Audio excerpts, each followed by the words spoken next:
Okay, now I want to go over the. Let's see. Let's pop in the schedule here. The Sure. win total is 8.5 Hmm. for Arizona State, which I think is kind of low I agree. and disrespectful. So I think that's. But again, we got to take a look at the schedule, and I know Yeah. they do have some tough road games. Hmm. They get revenge at Mississippi State, Yeah. SEC team early on. Mhm. Texas State, of course, we know how good they've Yep. been. Lower level, group of 5, but still nothing easy. And then you got these road games. You got Baylor, you got Utah, you got Iowa State, you got Colorado. So yeah, talk about and then these other home games: TCU, Texas Tech. So and then of course the rival games at the end of the season. So I get it. Maybe that's the reason that Vegas believes it should be where it is. Hmm. But I still think it's a team that I'd be surprised if they didn't figure out a way to win 9 at the very least, if not 10 this year. Yeah, I mean, I agree. I mean, I would pick the over at 10 wins. If you put the proverbial gun to my head and tell me, okay, which of the two games they're going to lose, I would probably say at Iowa State. Beginning of November, weather can get a little ugly over there for the That's true. for the thin-blooded True. Sun Devils here in the desert. So that could be one game that could be a very, very tough one.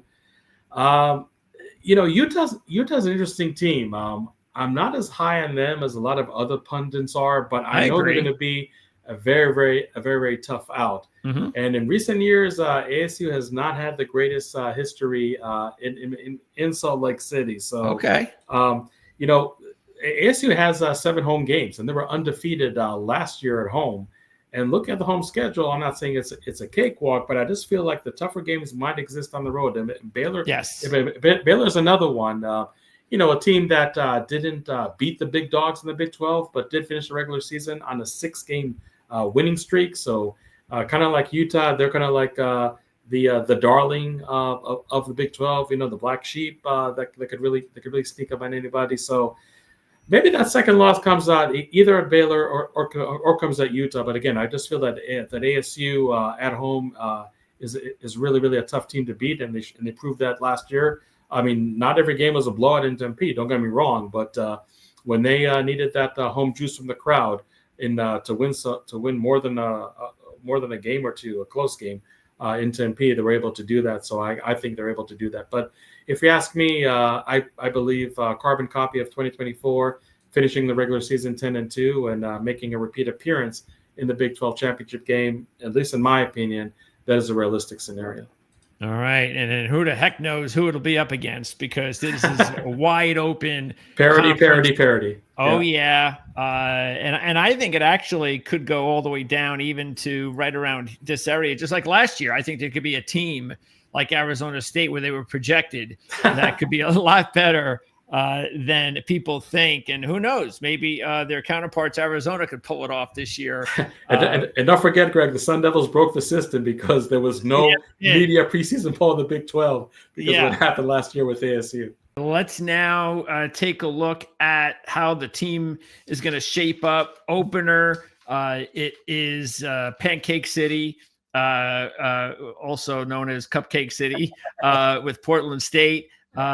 The non-conference slate, not that difficult, but you don't know what you're going to get at East Carolina in the third game of the season, so anything is possible there. And Stanford's also going through a coaching change, and former NFL coach. So again, you don't really know what's going on there, but you would expect BYU with this coaching staff and with enough talent that they should be able to win all 3 of those games. And then that sets up the Big 12 opener at Colorado on September the 27th. What do you think about the schedule? I see that Vegas has BYU at 6.5, which I think is actually kind of low. I think this is for a team that was that successful last year. And we know the quarterback's not here. We know that they've lost a few players, but every team loses players. I'm kind of surprised it's only 6.5.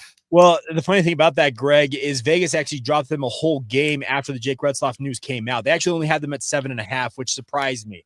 I thought with Jake Retzlaff, they could challenge maybe 10 wins this year. I think he's probably worth 1 to 2 wins of his own. So I'm looking maybe like an 8-4 campaign, just with the quarterback situation still pending out there. I think if they accomplish that, go 8-4 against this schedule, considering the circumstances, I think it'd be a pretty solid season. Now, would it be the season BYU fans want? Absolutely not, because they were so close to a Big 12 title game appearance a season ago. So they want nothing more than to be in that title game. But I think that first 3 games in some ways is a small blessing to have, as you mentioned, a cupcake non-conference slate, because PSU, speaking of Portland State, Stanford, and East Carolina, even if that quarterback battle isn't settled all the way in training camp, you use those 3 games as kind of a training ground to really see who steps out. And then by the time you get to Colorado late in September, you got to settle on a guy and let them run through the Big 12 conference. Yeah, and the rest of the schedule, it doesn't really. I mean, there are some games. Obviously, the Utah game is always going to be huge. So that stretch right there. Yeah, from the Utah, at Iowa State, at Texas Tech, and then they finish it up against TCU.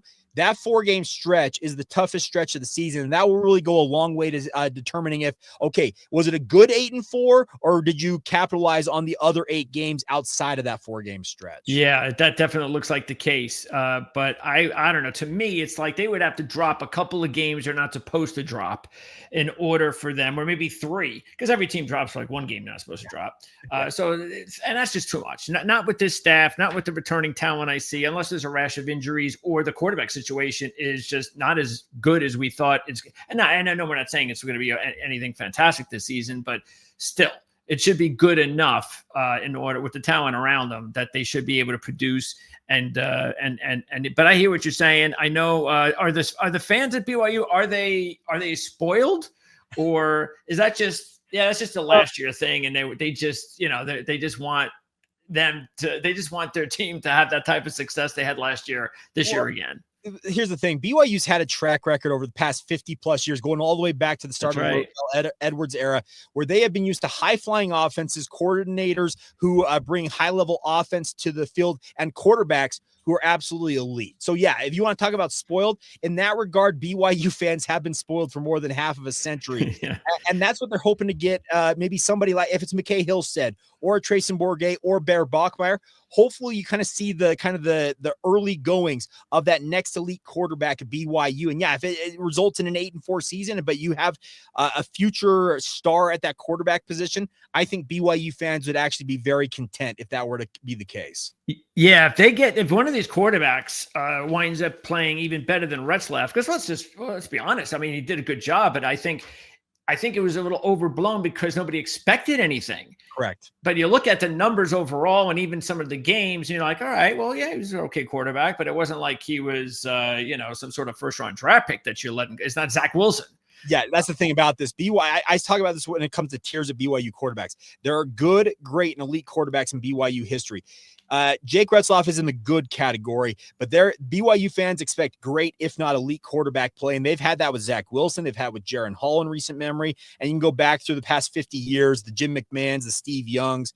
They know good quarterback play when they see it. And Jake Retzlaff's numbers are fairly pedestrian. They're hoping to find the next, Zach Wilson, Jaron Hall out of this bunch. Yeah, what do you think about that? I mean, that's kind of unusual to play overseas conference matchup to start the season.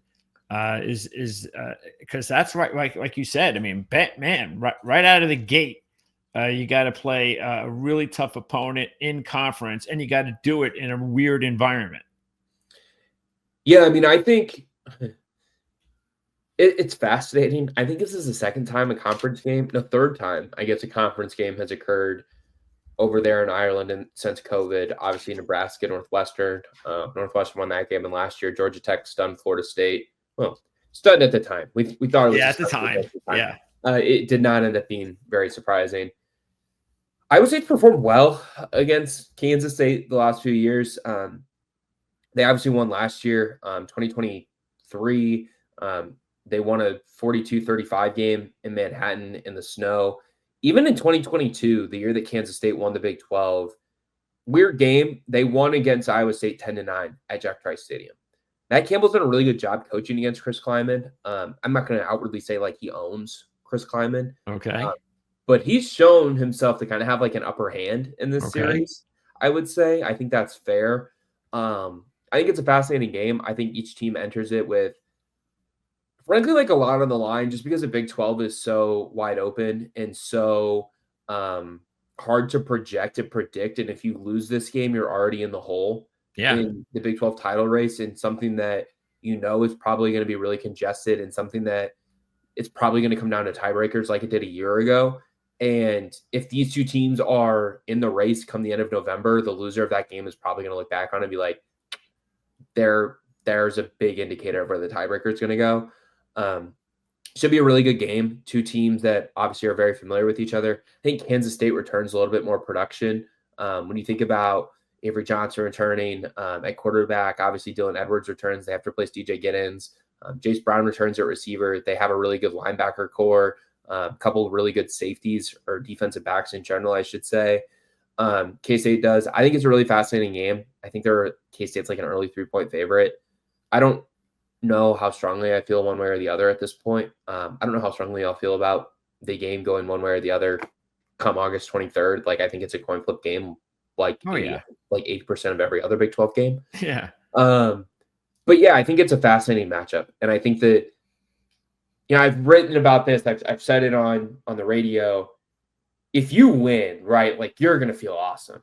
And then if you go beat Iowa in what is week 2 for you, week 3 for you, week 2 for everyone else, like, you're going to look like you're going to feel phenomenal about yourself. Sure.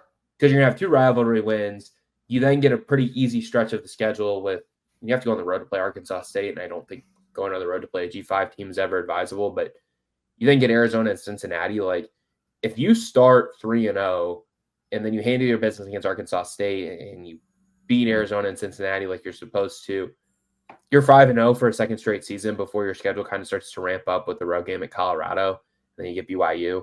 I mean, I think you could argue that 2 of Iowa State's 3 most difficult games, 4 most difficult games are within their first 3 games of the season. So there's a lot riding on those. And like I said, to kind of open the episode, we're going to learn quite a bit about how good or bad Iowa State is within the first 3 weeks of the season, I think.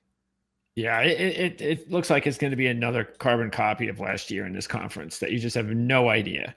Yeah, I mean, you read like a Phil Steele preview magazine, or like, I had to do a preseason poll for us at 24/7, and it's like, I don't know how to come on. It's like the personnel is the same everywhere. And I think that's part of the fun of it, right? But it's also part of the headache in how a team goes from being picked 16th to, winning the league. That's right. Well, and that's, like you said, the quarterback situation is actually better than I think most people would think, because it's the Big 12. And compared to the top 2 conferences, it's down.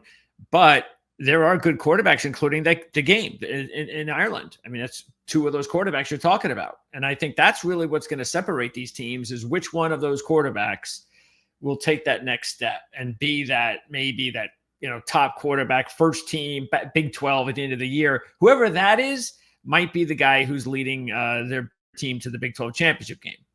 Which I think you could argue that, like, you've seen in the last couple of years in the Big 12 is that, like, the team with the most productive or consistent quarterback production has won the league, right? Like, last year, Sam Leavitt was probably the most consistent quarterback. He was healthy throughout the season, aside from the one game he missed with concussion against Cincinnati that they lost. 2023, I think, Quinn Ewers missed time, obviously, that season, but when he was healthy, he was really good. Go back to 2022, K-State won the league, but obviously TCU played for a national championship. Max Duggan was healthy throughout the entire season and was a Heisman runner-up. Go back to 2021. That's a little bit different because Baylor had a late quarterback situation. But, as you look at it this year, I do agree with you that I think quarterback play, who's consistent at the top of the league, who's healthy at the top of the league at that position, will be really important in the Big 12. And I think it was Sonny Dykes at Big 12 Media Days who said something along the lines of, the team that wins the conference is going to be the team that has most consistent and healthy quarterback play. And it's hard to disagree with him because the teams are so congested. And it's like, when teams are hard to separate, what separates them is the teams that, don't make stupid mistakes. And a lot of times inexperienced quarterbacks or quarterbacks who, are unreliable make more of those silly mistakes.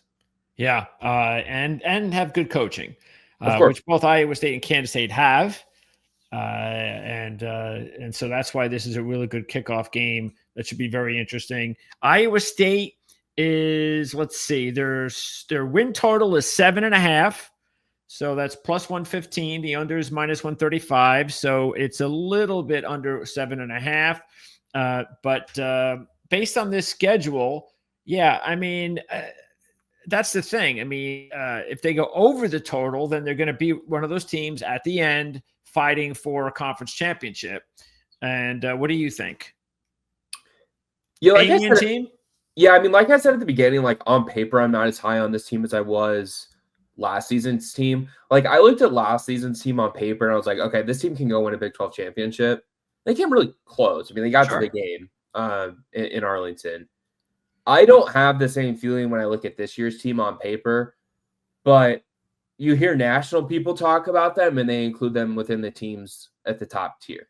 I think Phil Steele, for example, in his preseason magazine had them top 3 in the Big 12. I think he may have had them tied for first, like he did like 4 or 5 teams. So that kind of tells me that like Matt Campbell's really high on them because national media wouldn't. Yeah, that's what it is. Yeah, Matt Campbell, coach, quarterback. Like, like national media is more connected to him in terms of access to him and their ability to send him a text than I would be. Like, I've had national press members tell me that Campbell really likes this team. I don't like him as much on paper as I did previous teams that I've had or that he's had here. But yeah, I mean, I think they're a 7-9 win team. Yeah. Again. And I think the difference between winning 7 games in the Big 12 and the difference between winning 9 games in the Big 12 is a comeback against Utah that includes a pretty fun trick play from your running back to your tight end via a pass, and a comeback against a pretty poor UCF team on a 2-minute drill. Yeah. Right. Like that was literally the difference of it for Iowa State last season. So I think it's going to be the same thing for Iowa State this year. I expect them to go to a bowl game. I think that they will get to a postseason appearance. I just think it's hard to be like, okay, this team's going to a Big 12 championship because the league is so congested. And I hate saying that over and over again, but like that's where my reality is for this conference. So I think 7-9 wins is where I settle at. And I think 7.5 is a great number because I think if it was 6.5, too many people would take the over because of what Iowa State has had for the last decade under Campbell. So 7.5 makes a lot of sense to me. Yeah.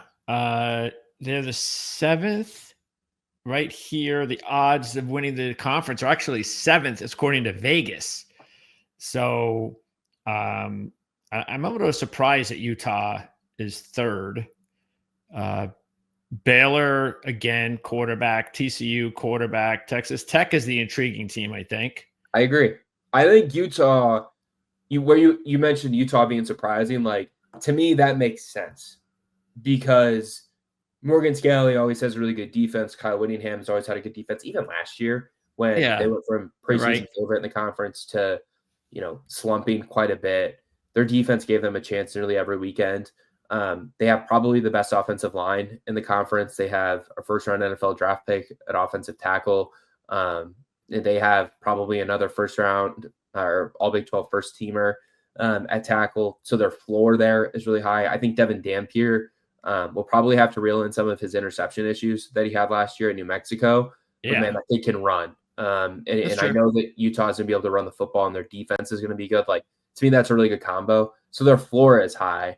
And you talked about Tech. Like, to me, I had a really good conversation with Shehan Jiraja of CBS at Big 12 Media Days because he wrote that awesome feature story on Texas Tech and the money that they've infused into the roster. Yeah. I think a lot of people see it and they're like, oh, well, they're paying money because they want to win a national championship. I think you talk to people inside the Texas Tech program, and the way Shehan put it to me was they don't expect to win a national championship with this roster. I don't think anyone who looks at the roster thinks it's a national championship roster. The way he put it to me was like, they hope that paying for this roster makes 2 or 3, maybe 4 of those Big 12 toss-up games no longer coin flips. And those become wins for Texas Tech because of the depth that they have. Sure. The talent they have on the offensive and defensive lines. And, those 3 or 4 toss-up games go Texas Tech's way no matter what because of what they assembled. And now instead of playing, 8 toss-up games in the Big 12, you only have to play 4 or 5, and if you win Mhm. 3 of those 4 or 5 and you handle your business in the games that you should, you've now won 6 or 7 Big 12 games, and you're probably at the top of the tie-breaking formula or just getting to Arlington that way. But Tech is obviously struggled to sustain any sort of significant success post Mike Leach. They don't know what that feels like, and that's a problem. No, I mean, they haven't won 9 games since Mike Leach was there. So, Tech's fascinating to me. To me, they're the most interesting team in the Big 12. Well, I think it is going to be another fun year in the Big 12 as always. Oh, by the way, before I let you go, I mean, what happened in that Big 12 championship game last year? That was just so out of character. It's like something weird just took place. And look, Arizona State I guess it just happened to be team of destiny last year. They came a 4th and 13 away from beating Texas. I'm surprised they didn't fire the defensive coordinator for calling a blitz on that play. But still, it must have been a real big shock to the Iowa State fans to watch that game unfold the way that it did. Yeah, I think that game in Arlington was a really good microcosm of just all the injuries that were starting to pile up on defense. They could not tackle Cam Scadaboo that Saturday afternoon in Jerry World. I think that led to a lot of big plays. And then things kind of started to really unravel for them, I guess you could say, in the last few minutes of the second quarter and then throughout the third quarter, where Arizona State was able to just run away with it because of Iowa State mistakes, whether it was a fumble here or an interception there. I think Rocco threw a pick, and then Arizona State just really capitalized on them. I think going into halftime, Arizona State had a 24-10 lead, and they got the ball after halftime after Iowa State chose to not push it and try and score on their last possession of the second quarter, if I remember correctly. And then Arizona State just completely jumped on the Cyclones in the third quarter, and 24-10 turned to 31-10. And then I think a quick mistake turned into another touchdown. So then it's 38-10. Yeah. Midway through the third quarter, and the game's over. Sure. I certainly think Arizona State was better than Iowa State last year, but I also think Iowa State just didn't show up that very much that day. Which is unusual. It is very much unusual. I mean, they only had one other game like that. It was probably the game against Kansas, where they just kind of got blown out in Arrowhead. But yeah, I think that, it's certainly an embarrassing showing, one that still eats at them. I know Matt Campbell talked about they're still a pain, when they get back to the Arlington, Dallas, Frisco area, that still exists for them based off of the way they played. And for him, it dates back to the way they played in 2020 in that game against Oklahoma and the way that game went. So they obviously want to get back there. I think this team, if everything comes together, it could happen for them again. But yeah, we'll have to see if everything comes together for them. Which it didn't a year ago, and they still got there, which I think says a lot about last year's team. Utah is going to be going to the Rose Bowl to take on UCLA. And of course, it's no longer a Pac-12 matchup. Utah is a 6.5-point favorite in the game. This is on August 30th. So what do you think about this? I know UCLA is not considered to have, a big year in the Big Ten. Big Ten, of course, is very strong this season, and UCLA has lost some key players, some coaches, and so forth. So, most people believe UCLA is going to take a little bit of a step back, but most people do believe Utah will be taking a step forward, which I think is the reason why they're a touchdown favorite on the road. Yeah, I think that's a good reason for it, right? I mean, I think both of these teams have enough questions around them that it's hard to really predict this game, right? I think UCLA will likely be better than what they were last year, and I would have to assume that Utah will be as well. But I mean, I think the familiarity that these two programs have with each other makes it kind of more intriguing as a non-conference game. Utah's obviously been to the Rose Bowl many times. They understand the venue. They understand who UCLA is. Obviously, different coaches now, and they haven't actually experienced this coach since they split. But this becomes a game where I think it's a great test for Utah, to be able to see if they really have made the inroads that they think they have. You get Nico Iamaleava, who, I still think he's a solid quarterback, but what's it going to be at UCLA? I think there's opportunities there for them. I don't know that UCLA is as put together as they have in years past when Utah's played them. Defensively, they're probably better, or at least on par with what Utah's experienced, but I think this just presents a great opportunity for Utah to be able to come out. If you go win this game by a large margin, I mean, that announces Utah's return, right? If it's a close game, I think it just shows the level that these two teams are. And if it's a loss, I think it doesn't hurt Utah necessarily, but I think you kind of take a step back in kind of the predictions that you have for this Utah team. So, I know week 1 is always kind of an interesting game. Some teams go with the FCS game. Utah's deciding to go this way, but I think this game more than any will be a big measuring stick for the program to see, have they really made the strides that they need to be able to get into a Big 12 conference that, they feel like they can, I want to say run, but they feel like they can be competitive in while still knowing there's going to be some challenging games along the way. Yeah, right now, matter of fact, let's see, they are here considered pretty much neck and neck with K-State, Arizona State, Texas Tech for the conference championship. And then, of course, not too far behind Baylor, TCU, and everybody else. And we know what happened last year. Of course, that's such a big story with the Big 12, and they don't want to put out rankings anymore. Boo-hoo. But yeah, it's just going to be wide open. But just to prove what we just talked about, yeah, Utah's getting the respect here as potentially one of the teams to beat early in the season. So what do you think about their schedule? Because there are 7.5 on the win total, overs 175 minus, meaning they actually are like 8.5 under one plus 135. And when I looked at the schedule myself, I did kind of lean initially towards understanding, yeah, okay, I could see this team winning 8 games. The question is, with that big of a number, do I want to go 9? So, and boy, if they're going to go 9, they sure as heck better beat UCLA.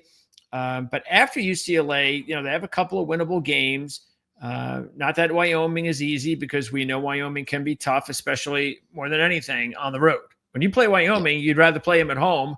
But when they're on the road, you never know what's going to happen. It's better to play them, though, I think, in September than in November. That's for sure.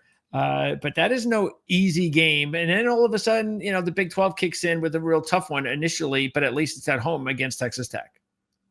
Yeah, this schedule for, the frustrations that you can look at, whether you're playing Texas Tech, BYU, Arizona State, Baylor, top teams that are in contention for a Big 12 title, a majority of those, all but one, come at home. And so I think Utah gets a great opportunity where they're going to be some tough teams, right? You're going to have Texas Tech, you're going to have Arizona State, you're going to have Baylor. Well, Baylor, actually, let me adjust that. They're actually on the road as well. Sorry. But you do Kansas State. That's who I was thinking of. Thank you. You do get a lot of these tough games at home. And so, you have to like your chances that at least you're going to give your best effort there. Sure. Yes, you do get, Baylor on the road. And I think this environment, we're going to know a ton in November whether this Baylor team is real or not. And I think they probably are. Yeah. But I think that could be a very difficult game for Utah traveling there, especially if both of these teams are in contention or if Baylor's better. I think this becomes fun. The real benefit that Utah has in this, though, is in that whole October-ish area, they have a full 6 weeks where they don't leave the state of Utah. They go from a bye, if I remember right, they get the Arizona State game, or it's a bye at an Arizona State game, and then you go to Provo, but you're still in Utah. Yep. And so for the full 6 weeks, you're in the state of Utah in the middle of your schedule. You get 2 byes in that area. It becomes a great opportunity for Utah to kind of not have to worry about all the other outside drama that it is. And so I think there's potential there. I don't know if that means anything in the schedule at the end of the day. It should. But I think sure. Yeah, it should. I mean, that was a good one. I like that. I think that is definitely a point that I think would really work for someone who is thinking about Utah, and if they're going with them 8-9 wins types of season. What do you think? Have you made your prediction yet? I know it's early. Are you waiting for camp and all that before you do, or do you kind of feel that you kind of know what kind of a season they might have at this point? Yeah, I mean, I think I kind of say my floor is 8 wins. I don't know that I can get to an exact number, but I think 8 is kind of the benchmark for this team. I think they have a great potential that way. I could see them getting 10. I just don't know how likely it is. I think 9 is probably the sweet spot there. You have to imagine you're going to lose some of these games, but I think it's a good position for Utah, far better than what they were last year. And quite honestly, 8 or 9 wins could get you in a Big 12 title game, depending on how it goes. So not the end of the world. It'll just depend on how these other teams kind of shake out too.